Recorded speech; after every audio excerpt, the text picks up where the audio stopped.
मम्मा जी अब बाहर जाते हो? कार नहीं है, पैदल बाहर जाना है। चलो अभी जाते हैं बाहर, थोड़ी देर बाद जाएंगे, ठीक है?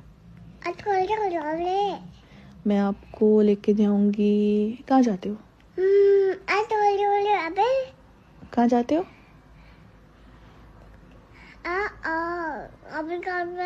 लेकिन मैं आपको लेके नहीं जाती ना, आप बहुत तमाशा डाल देते हो बाहर जाके।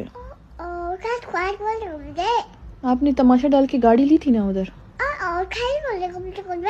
बस मैं आपके साथ बाहर नहीं जाऊंगी अब।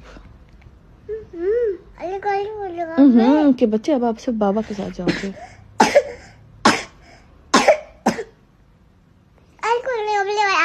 चलो खांसी हो रही है ना, अभी आपने रेस्ट करना है, बाहर नहीं जाना। No you not going.